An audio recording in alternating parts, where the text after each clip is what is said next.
top on the docket, man. Mike Malone. That came out of nowhere, to be honest with you. I don't really, it must have been something internal with the higher ups is what I would assume.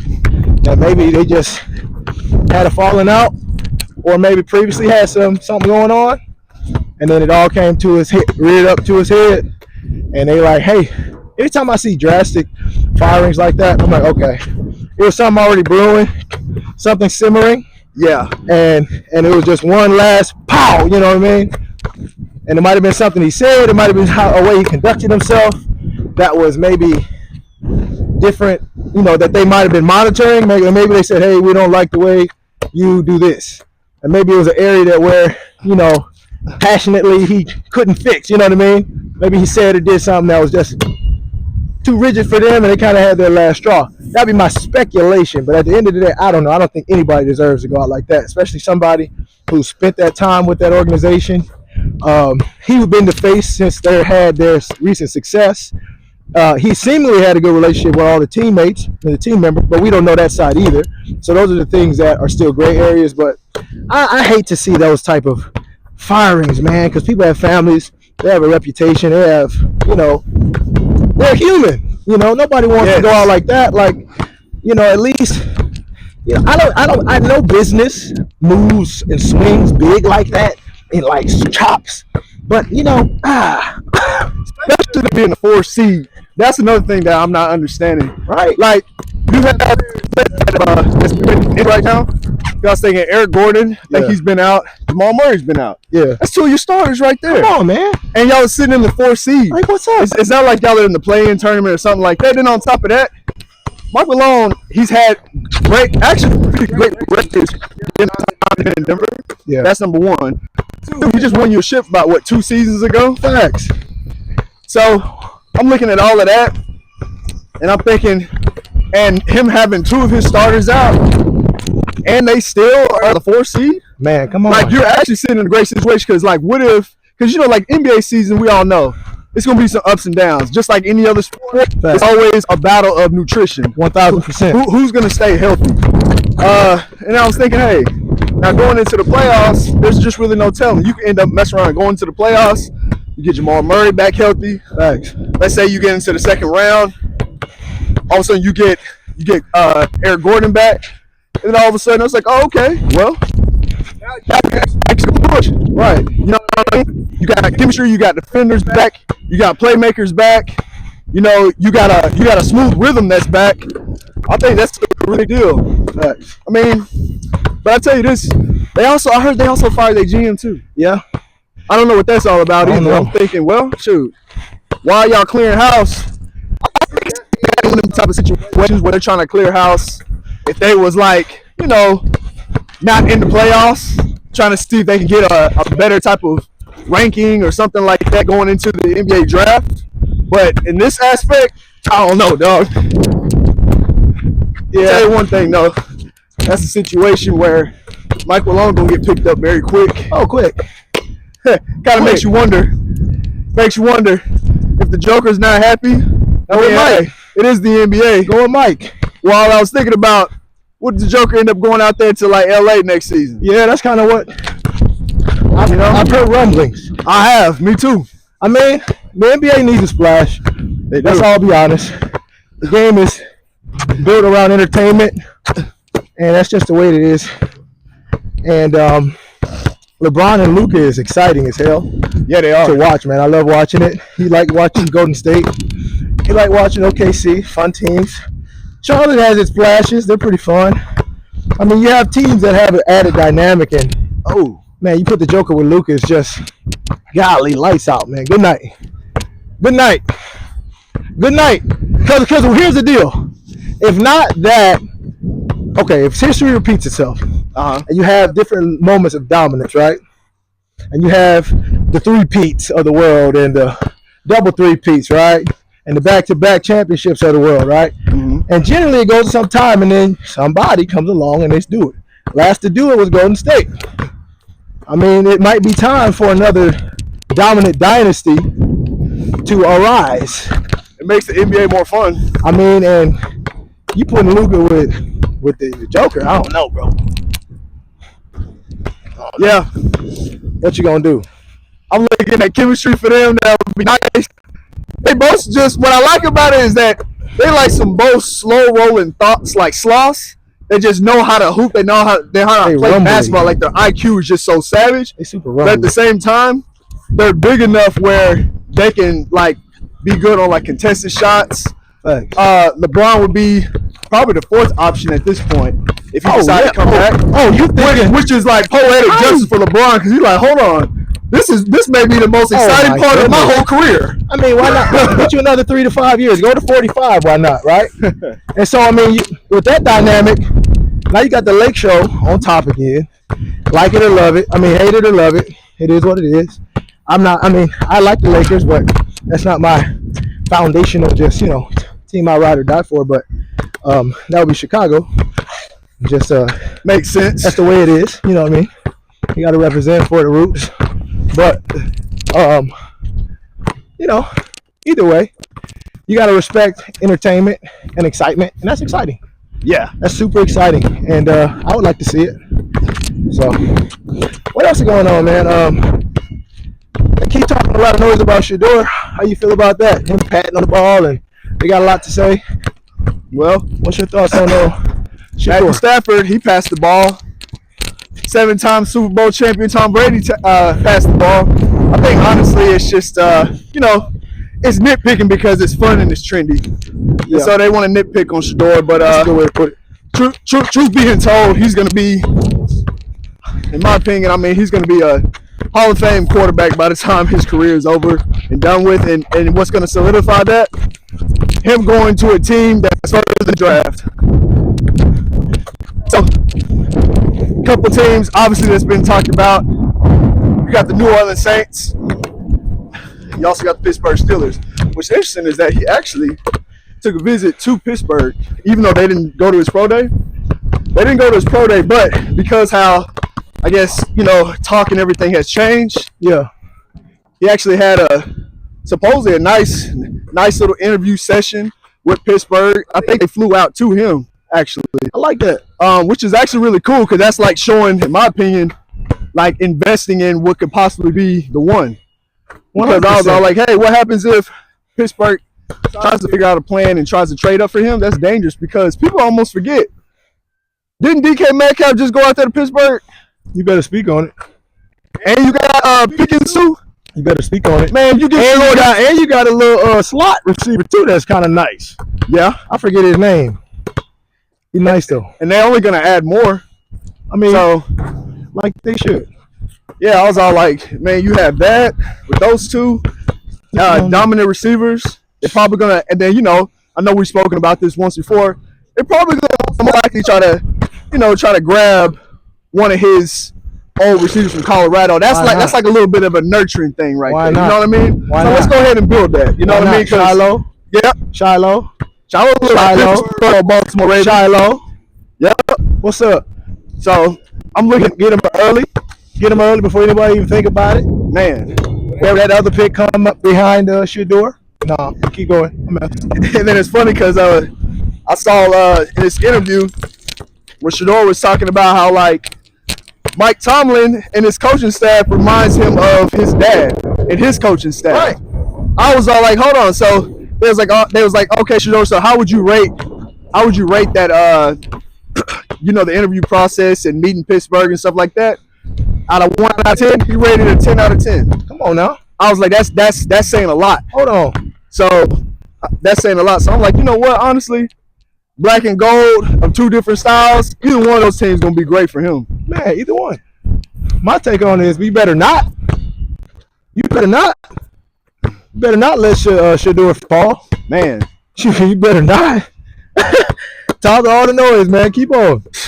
Yeah, 'cause that's gonna be- Keep on. that honestly Keep on talking noise. that's gonna be very, very dangerous if they do. Keep on poking It's only gonna holes. get better. Let them drop. Let them mess around and mess around. They're going to mess around and mess around. The good teams know, hey, They're going to mess Good teams around. know- The good teams licking their lips. yes, because they say, oh, quiet. well, he doesn't have anything that you can't teach. Hold on. What? This right here, How can it's not always about teaching that because some things you also gotta have up here too. And the thing is, Shedeur gonna beat you from the neck up. Last time I checked, that is actually how you win championships. 100%. You win Super Bowls like that, bro. What else they got going on?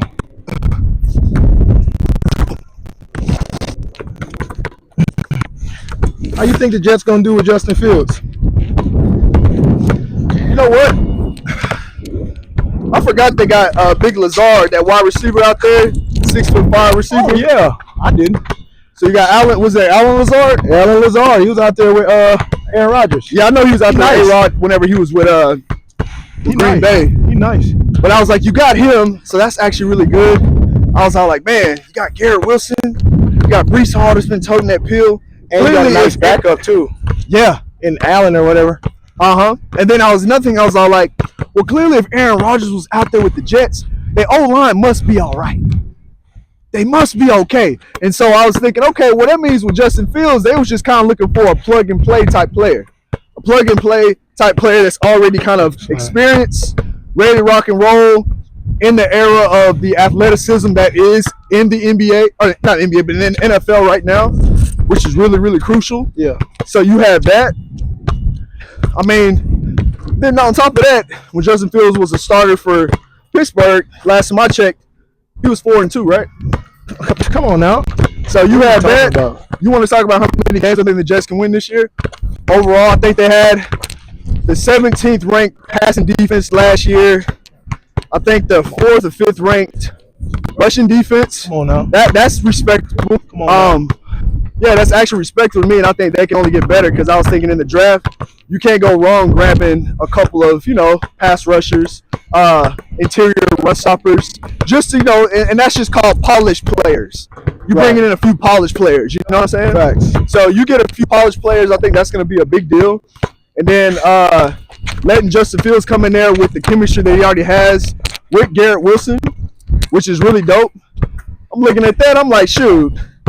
I mean, not only is Garrett going to get 1,000 yards rushing, but he may put more players in position to gain more yards because he is a dual threat. 100%. And he's only gotten smarter during his time of being a dual threat. So I think that's a big deal too. 100%. 1,000%, man. 1,000% agree with everything. I think it's going to be a perfect fit. Now, of course, we can all be wrong. Who knows? We'll see. But we're speculating. My hunch is it's going to be a perfect fit because it looks like that way. I'm a big fan of Justin Fields. I think he's done enough to show he's a unique athlete, and he has the talent. It's just up to his development mentally to be able to stay composed and make the right reads at the right time in the critical moments. And if he can do that, man, you have a diamond in the rough, amazing talent on your hands. Talk about Lamar Jackson and all other guys. He's got the assets and the tools. He's got the, the physicality. And he's a big guy, strong, kind of like a Jalen Hurts with Lamar Jackson speed. And he really does have Lamar Jackson style. People of speed. really don't. Maybe not his quickness, but as far as his giddy up, Here's the he's thing. up there with him. He's been on such a small market, nobody's been putting eyes on this guy. I'm a Chicago Bears fan, Yeah. foundationally. Yeah. So I'm watching him. Yep. And I'm telling you, this guy got it. Now, just like a Jameis Winston, you love what you love, but it's hard to take the other side and the growing pains of them learning. But he's a youngster. Yeah. And I think if you treat him like a Dak Prescott, he's gonna have more output. We'll see. I think he's gonna have some good output. So anyway, I agree with you wholeheartedly. I'm excited to see what they do with that roster because they're a sleeper. You know, not sleep. Another thing I was thinking about? What's that? I feel like the confidence of his leadership is going to actually accelerate because of the comfort of having one of his former wide receivers there. Yeah. And so I feel like him having one of his former wide receivers That's a is great point. you know what I mean? It's just going to kind of like allow him to be like, yeah, keep going, kind of lead us. Right. Because if you have a receiver like that was one of the top receivers that had over 1,000 yards rushing. Yeah. Clearly, he also has respect of the locker room too. Facts. And so if he starts to believe, everybody else starts to believe. Facts. I feel like that's like a really good support system. So whoever made that move to get Justin Fields in the offseason, shout out to them. 100%. Shout out to them. I'm actually very curious to see what it's going to look like. Shout out to them and the coach Yeah. and the coaching staff. Yes. Man, Yeah, that's real. And then you was talking about Breece Hall's backup plus Breece Hall. He's going to have some help when it comes to being able to run the football, to control the clock, to control, certain yardage. You know, it could be end up being a 2nd and 4, and now you got to pass the ball. You know what I mean? A 3rd and 2, now you have an option. You know what I mean? Where you can either run those 2 yards. You know what I mean? You can either try to pass forward on a short pass or run deep, whatever you want to do, or you can possibly run it. Right. And I think all that stuff is real. I agree.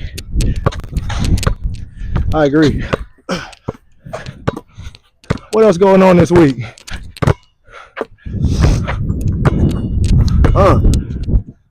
Hey.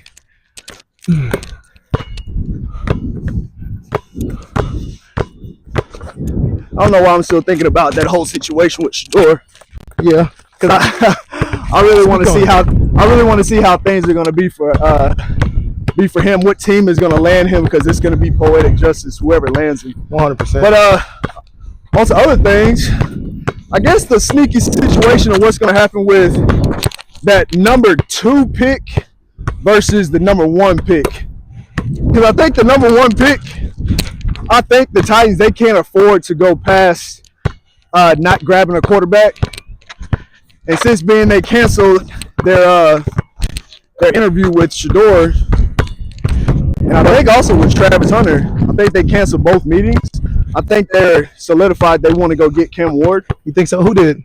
The Titans. Okay. So I was like, well, you know, I respect that. I do too. I respect that because I feel like he kind of fits that mold Right. of who could possibly be, you know, Steve McNair 2.0. I do too. You know what I mean? So that some things just kind of work out. But the number 2 pick is spicy. They just picked up Joe Flacco, I think, this morning. Who? The Browns. Oh. Yeah. Joe Flacco back in the house. So I think what they're gonna do. Oh, and that's another thing I was looking at. So do you know that they have the number 33rd pick in the 2nd round? Nah. There's 32 teams in the NFL last time I checked, right? Yeah. That means you got the number 1 overall pick in the 2nd round, unless somebody tries to trade with you. So I'm thinking, So it's a possibility you can either trade back up and swap with somebody to go get that quarterback of the future. You know, when it comes to what they will end up doing overall, but I think that 2nd round pick, it's a dicey one because there's 2 options. Now, obviously we know the options of Abdul Carter and Travis Hunter. Right. But here's the thing about it: you got Abdul Carter, you got Travis Hunter. You can have a dominant pass rusher to go with a Bull and Myles Garrett. You can do that and be sneaky about it, right? And then mess around and go get your quarterback like a Jalen Milroe in the 2nd round. You know what I mean? Hell yeah. Or probably I think there's another quarterback that's from Missouri. I forgot his name, but there's another quarterback that's from Missouri, I believe. Completing percentage is really high. I think he's like a 5th-year senior, so you can bring somebody in there with experience that's ready to rock and roll. Those type of things. Okay. I was thinking you can have Travis Hunter on there, but man, you know what I was thinking? What's up? Travis Hunter, I feel like he would be really good with Malik Neighbors out there I think with the so Giants too. because now they have 2 studs. I'd love to see it. 2 studs on the outside yeah. or at the slot position, wherever you want to put them. They can do both, in my opinion. Yeah. And now you have options. And now you kind of replanted your base formula, just like the Bengals have with Joe Burrow, with Jamar Chase, and right. T. Higgins, right? Yeah. So you can have that. Who do you leave open? Who do you leave open? That's a great question. Yeah, dog. Who are you going to leave open? Yeah. That's the real thing. Who you gonna leave open? It's dangerous. It's so dangerous. So, and then, you know, so that means that you can play him on both sides, but you can start him out at primary wide receiver. Facts. That's the thing. But what do you think you'd have to stay at? What do you think you'd have to stay at to have the most success? You think you need to stay at DB, and so you can keep fresh with your feet and with all of that? I think. You know what? Never mind. Let me back up. Honestly, though, to your point, before you check off of that, because that's actually a very interesting question that I was thinking about. Started thinking about it a little bit more.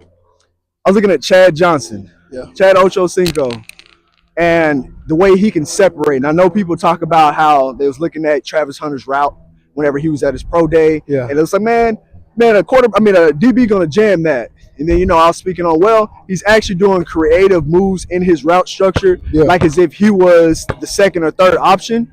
or is if he's getting jammed, or is if he's in traffic, because football is not going to be always X's and O's that the coach actually like written up. It's not going to always be like that. Yeah. Sometimes it's going to be, hey, you got a couple people jamming you. One of the receivers kind of ran their route kind of off. So now he's bringing his defender into your facility. Facts. So now your footwork has to be a little bit more extra to be able to create opportunities. You have floor spacing in basketball. You got field spacing like lanes, passing lanes in football. Right. And so Travis Hunter had a little over 1,100 yards receiving last year. You know what I mean? Yeah. You don't do that just for no reason. And I don't care what conference you in. A 1,000-yard receiver is a 1,000-yard receiver. So I'm looking at that dog, and I was like, you know what? And how he did it, and how Colorado scored so many points. The reason why Colorado scored so many points, yeah, they got receivers, was because he's really that type of dog. The critical moments, when the game's on the line, man, he'll come down, make a hit for the fumble. Yes. He'll catch the corner, end zone, back of the end zone, touchdown pass. Man. In the critical moments, he'll break the tackle, shake the guy, have enough speed to get away from everybody else. That's in the critical moments. And that right there. What matters more than the critical moments? Man. You have that type of situation, man, look. You put him at wide receiver and you let him do his thing. And if y'all really need a DB because of the fact that DB can't guard nobody, or he's having a tough time in the game and you need a legit switch up, you put in a Travis Hunter, dog. But I think you start him off at wide receiver and you let him just naturally be a free-flowing bird out there. A bird. Just let him do whatever. A bird. Just let him fly. Yeah, let him do what he do. And that's what – go ahead. Because I was also thinking about his yards after catch. His yards after catch is nasty because he always is going to keep a defensive coordinator on their heels because he understands not only ball placement when the ball's coming, but he understands where his defenders are at all times. If he needs to catch the ball and either turn in or catch the ball and spin out exactly on the sideline. And the thing is, his you know how you have 0 to 60 in a vehicle to see how fast it is? Yeah. His first few steps is dangerous. It is. And if he gets into a big stride, man, he's like a deer out there. He's gone. He really is. Or a gazelle. He really is. Shoot. He really, really is. He really is. And that's why I retracted my statement earlier, because I was talking about the complexities and the additional level of intensity that you have to train to be for. Your blade has to be sharpened even more, right, to be great amongst the greats. Not great amongst some greats and some goods. It's indifferent, right? Mm-hmm. But I thought about it. I said, well, here's the deal. What we're trying to see is if the same amount of ability to play both ways that we see on the youth level can be done on the professional level. And because the physicality and the level of intensity is so increased on the professional level, we just haven't been able to see somebody do it at an elite level on both sides. So then it's saying, well, why not? Why be elite? Why not just be great over here and add this to your bag or your resume? But what makes this so interesting to talk about is because we saw somebody take what's done on the youth level so efficiently and do it efficiently on the collegiate level. And so that is what's rare, because we're like, whoa, well, well, shoot. If he was able to be that efficient on the collegiate level when the physicality increased and the intensity level was higher, there's a chance, all we're saying is there's a chance that he might be able to adapt as he grows and gets stronger and stays on the weights and gets faster. People always like the bigger, faster, stronger on the next level. Yeah, but that's the whole point about being youthful. I got time, baby. I'm at the front of my race. So give me 2-3 years to get bigger, faster, stronger. I'm just starting, but we're criticizing these youngsters for being Hall of Famers before they even tie up their first NFL cleats. It's like, man, let him get up in the... Yeah, I'm about to say, because he's still developing overall in his full body, but his body is already I lost that one. What you call naturally country strong. Yeah, for real. He actually has that already. Damn, I lost that one too. So if you have that, and then he builds his strength, and that's why I was saying more wide receiver right now. Yeah. Let him kind of do his thing, because you ain't got to be all jacked to be a receiver. No. But you got to be a little bit stronger to be delivering them hits out there as a corner. Hell yeah. You know what I mean? Now, I know he can be a playmaker when it comes to the passing, but I don't want a team to try to take advantage of him having to tackle big Derrick Henry every single time they keep running to his side. Oh man, Stuff like that. come on now, exactly. I mean, that's So I think you do use him in package schemes for passing. 100%.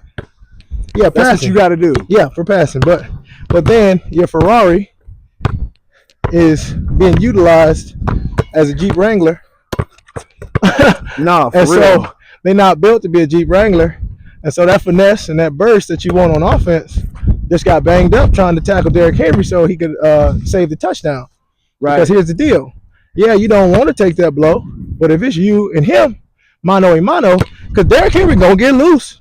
And so far we've seen ain't nobody been able to catch him. Nah. And so if you're gonna think about catching Derrick, you're gonna have to think about taking a stiff arm, getting stomped on, rolled on, mauled. Damn. He's going to maul you. And so we got to see if you can take a mauling and stand up, dust off your cleats, turn around, woo woo, line up with the QB, and get busy. Now you can do that. Hey, you know what's funny though? I What? will say this. So not last year, but his first year at Colorado, yeah, it's almost like they had a bounty out on him. right. They was trying to get at him. Colorado State, For real. Stanford. You know what I mean? Yeah, It's they like was hitting him harder and harder and harder. hitting him harder and harder. But you know what? After the whistle, Darren, like every time he was kicked, because Shador was taking a lot of those passes that was like, hey, I ain't gonna lie to you. I need for you to be a dog and catch it because it's gonna be a touchdown, but it's gonna come with a little price. And he had a few of those shots that he threw at Travis Hunter, and he stayed there.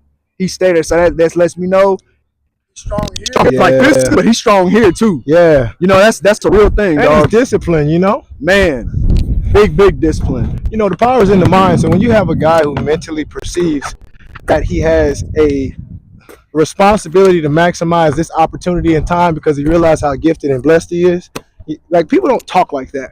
And when they do, they dedicate on a different level. They set it as their measuring stick for everything in life. And so if it impedes on that standard of excellence and what their desire is to be great, then they just omit it from their life. So this is a guy who you can bank on and trust a little bit. And those are different things, man. And they're going to show up on the field. The same level of resilience and durability. We see some of those guys with that. Some of the guys got it. It's going to be interesting. It's going to be real interesting. Yeah, I like him with Neighbors, bro. I do. I do too, man. I like him with I do too. Neighbors, and then What you do with number 2 pick? You go get Shador? well, I mean, because I'm having a hard time seeing him pass among Shador Sanders. I am too. I'm having a hard time seeing that. I really am too. Like I feel like it's gonna come down to that clock. But here's the deal, That man. clock gonna go to 0 in the draft, Yeah. and they're gonna be like, hold the picks in, or they're gonna be like, hey, y'all need to turn this in. Sure, we got to do it. It's like I don't know, it's just something just told us to do it. Well, you know, I was watching a clip the other day on YouTube, and it was saying that Deion Sanders had called the other teams before he got drafted. I think number 4, told them like, no need drafting me. I'm not blah blah blah blah blah. Yeah, He wanted to go to Atlanta. It was just a perfect fit for him, or something along those lines. I could be misquoting it, but it was saying something along at least having a vocal command or opinion on where you want to go once you find a great fit. So, I mean, if they're thinking that the Steelers are the perfect fit for them, right, and they're embracing that, then, you know, who knows what happens?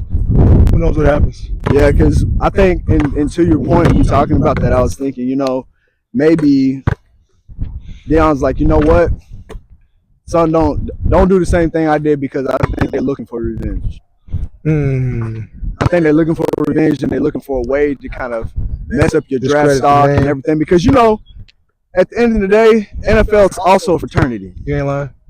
It's fraternity. If they want to keep you out, they'll keep you out. They want to keep you in, they'll keep you in. Facts. You know what I mean? So I think that's just one of those things that I also think about. So, yeah, maybe he's embracing. You know what? Now, don't worry about it. I know you want to get drafted higher than me. Yep. I know you want to get drafted higher than me, Shador. But what if you go somewhere where you just win now? Come on. I mean, you already paid your dues. Come You on. done came to Colorado with me. You Come done on. came to Jackson State with me whenever you was, a 4 or 5 star athlete coming out of high school. You could have win anywhere you wanted to. Come on. But you decided to go to HBCU. Come on. You decided to go to a 1-11 squad. Give it 2 years. Give it a chance. Yeah, the first year we went 4-8, but we put Colorado on the map together. Facts. Then you mess around and was like a couple games from getting into the playoffs. Right. So I'm looking at all that and I'm like, you know what? Hey man, you done your due. This third season, meaning this third season where obviously you had 2 at Jackson State, you had 2 at Colorado, but like going into, I guess you can say, this 5th season of your career in more of a upscale of football. Now being in the professional ranks, maybe it's time for you to go ahead and win instead of starting all over again. Because sometimes when you're around a lot of losing type of mentalities, you start to just give into, I guess that's what it is. Right. Even though I will say at Jackson State, they won a lot of games when he got to Jackson State. But and then honestly, if he had one more season, and let's say they was talking about his draft stock wasn't good, Colorado would probably be in the Final Four going into the season. Oh yeah. Like just being honest, like everybody and their mama would be going to Colorado if Shedeur was coming back. Oh man, we already know. That's another thing that I think about. We already know that. Maybe going to a New Orleans Saints where they have a great defense right now. Mm-hmm. You know what I mean? They have a great defense. Or maybe going to a Pittsburgh where you know guaranteed they're going to always be 500. Guaranteed. Mike Tomlin ain't going to let it go no lower than 500. Yeah. And so every year you ain't never losing. And you got a coach that speaks the same language as you. Man, that's also going to give you a chance to be the gunslinger that you are. And there's not a whole lot of rah-rah either. Like Shedeur's kind of, you know what I mean? He's kind of straightforward, you know? And so I think that type of a message being delivered in a straightforward way, not overly emotional. He's not an overly emotional guy. Nope. And some of these coaches, I don't think he'd respond well to one of them loud-ass coaches, overly emotional coaches. You know what I mean? It's like only overly emotional because they want to show the GM that they're really serious about what they do. Yeah. Even building the chemistry with the player. Now, here's the cool part about it, though. Here's the cool, unique unicorn aspect why I think he'd be a great fit everywhere. His dad is a very strong, commanding coach.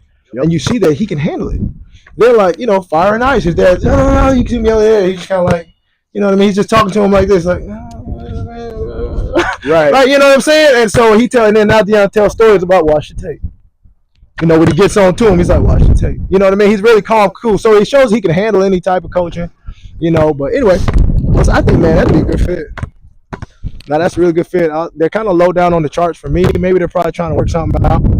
You know, but they have, to your point last week about the Cowboys having a high enough pick to really have some leverage. Yeah. Steelers have a high enough pick to have leverage. See what I'm saying? They got leverage. They got some young receivers. They got some people. And they got a high enough pick to swap. I can see that, bro. What, the Cowboys? No. Steelers swapping with somebody. I can see them swapping with Dallas. No, not Dallas. I can see them swapping with somebody in them top 5. Let me see. Who they would swap with? Cleveland. Who can afford it? That's what I'm saying. Who you gonna swap with? Who they gonna give them? Tell you who they could swap with. Watt? You ain't gonna give up Watt. You think they could swap with the Jets? With the Jets, where are they at? Number 6. No, they're at number 6. Nah, the Raiders 7. are at 6. Yeah, they're at 7. It's a possibility. For what? Well, yeah, that'd be a good swap. Because what do the Jets really need? Nothing critical. O-line.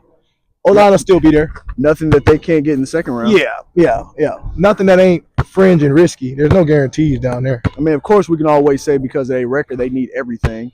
But when you really break it down, I don't really think so. I think if Aaron Rodgers was there last year, the Jokers probably could have won 12 games. They better quit sleeping on them Jets. They better quit playing with them Jets. Yeah. So Jets about to. And they got a defensive minded coach. What is his name? Came from the Lions. Oh yeah. The DC. Right. Yeah. Or the OC, whatever. He was the DC or the OC. I think the OC went to Chicago, and the DC went to the Jets. Mm-hmm. Shit. Please. Come on. Yeah, I think they're gonna be a very exciting team to watch. Man, Jets finna be on the map, bro. Next year, we're gonna be talking about the Jets. The Jets look good. Oh man, Justin Fields really got it going. We didn't think this would go happen. All right, roll back the tape.